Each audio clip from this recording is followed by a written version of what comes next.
Hello.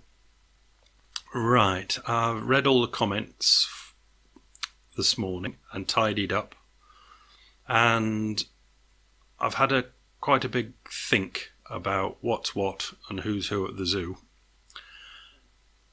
And I don't think I've liked the idea of the coming down and splitting off into the free will believers and no free will believers. I've kind of binned that, trashed that.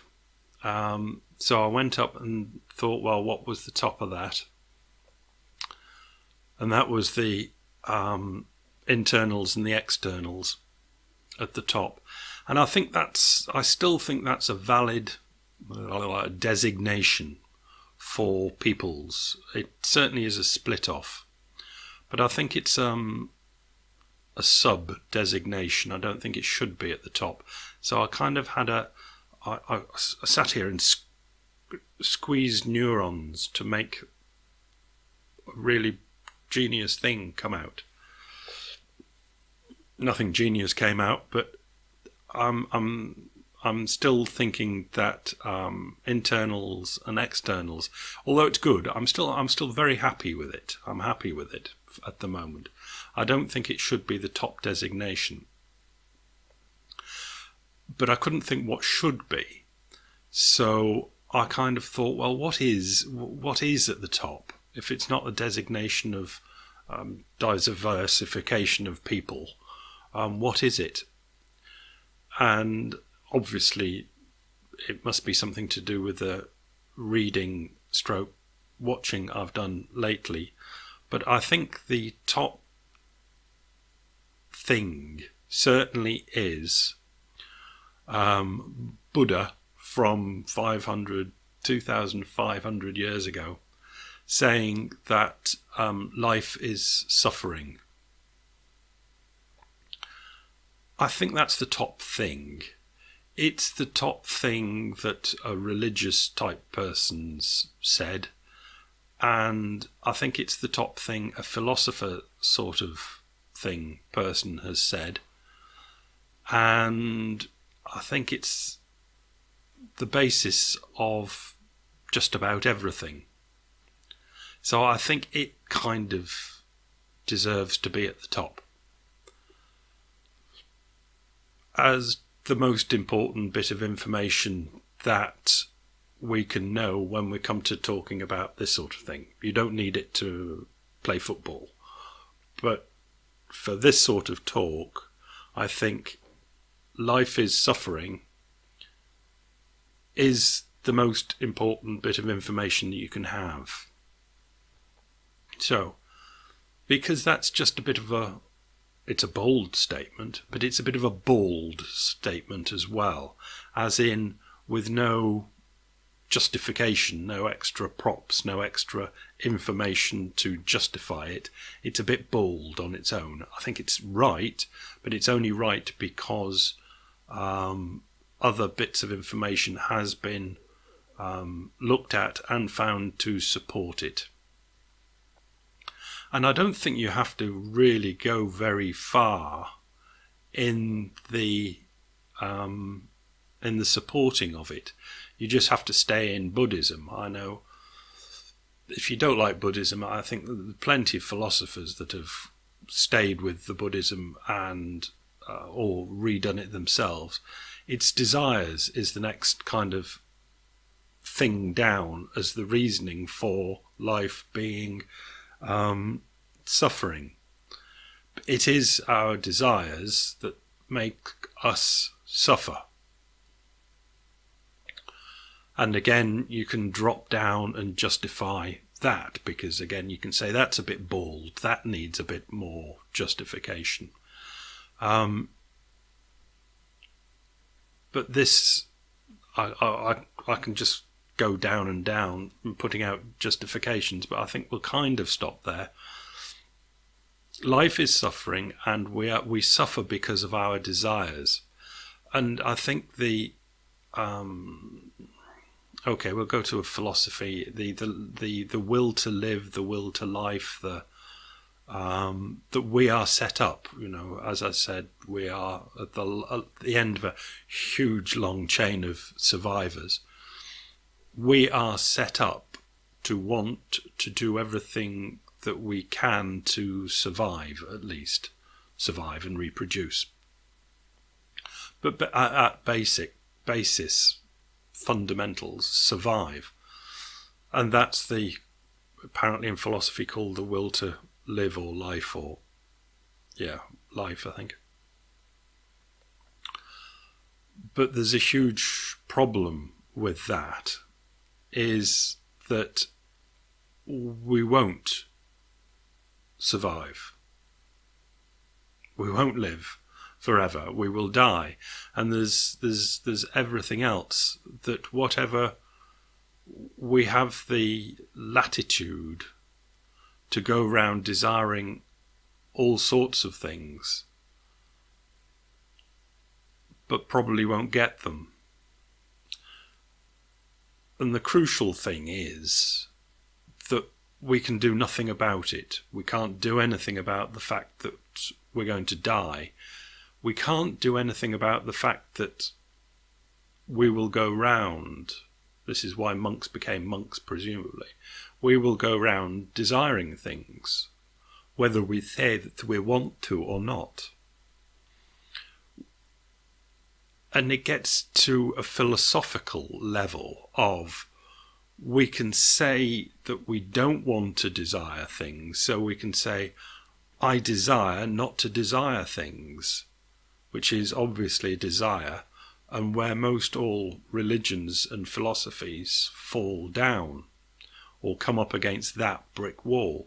When you're told to do something to improve your life, even if it's just on the desire front, to calm down your desirings, then you get a desire to do that calming down about your desirings.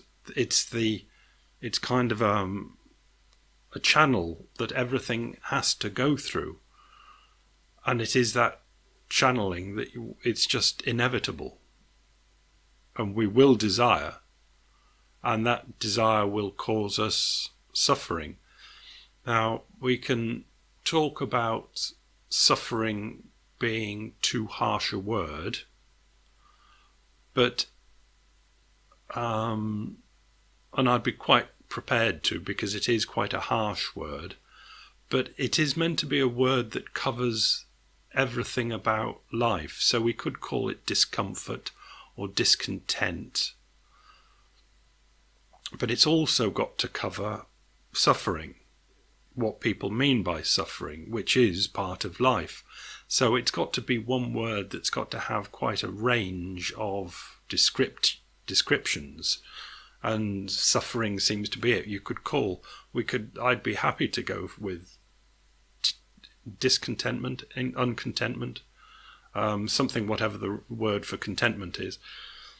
But when it came to real suffering, as in real suffering, and you say to somebody, well, that's just discontentment, they won't be quite pleased with that. So suffering, although it's too harsh in most cases, does cover the entire range.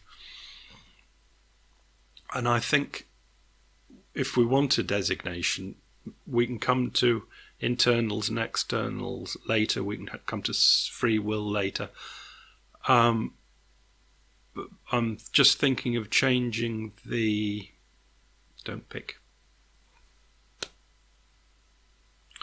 Changing the top, even if it's just the way to think about it for a while, that we have the fact that life is suffering,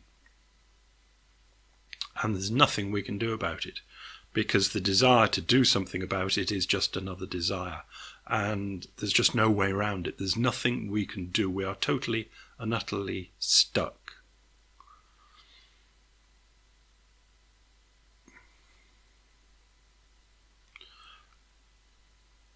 And I think we all know this, not consciously maybe, as in it's not something we think about, it's something we all all know.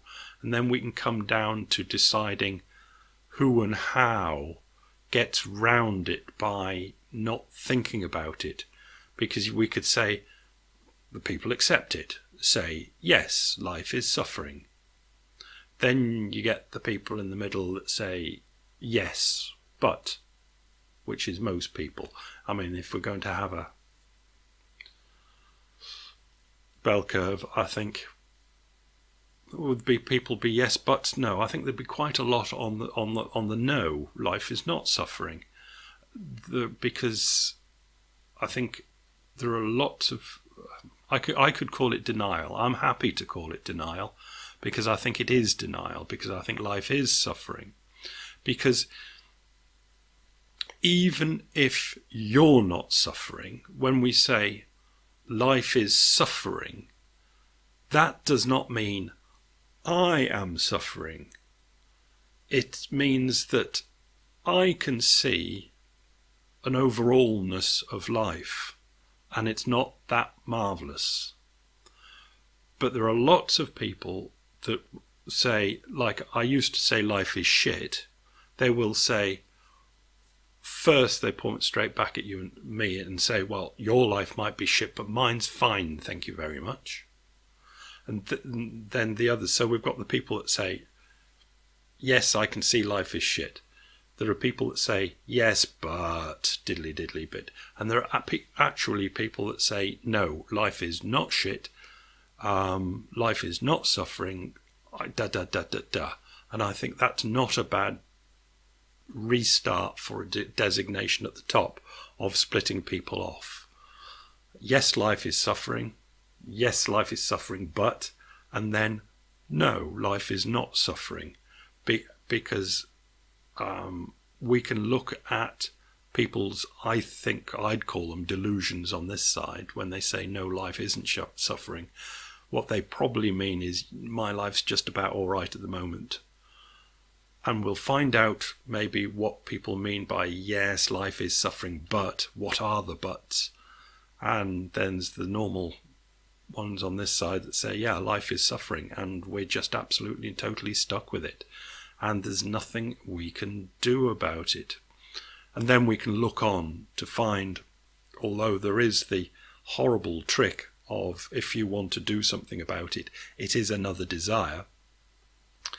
Are there any fine-tuning things that we can put forward that might help, that wouldn't just run round and bite its own tail? That seemed an awful long, that's 13 minutes, seems an awful long time to say what I could have said in a minute, but then that's me. Because I make these videos, as they come out slowly because I'm thinking while I'm saying them. I get a lot of information from your comments that make me think, and I'd be very happy if you just looked upon these videos as me being extremely selfish and just trying to work out in my head what life is all about. If you want to look at it like that, please do, because I think that's quite a lot to do with it. But I think I can see that it helps other people seeing and hearing me think at the same time, and other people in comments. We're kind of working this thing out together, because I think we understand that life is not a bowl of cherries. Let's call that quits. Thanks.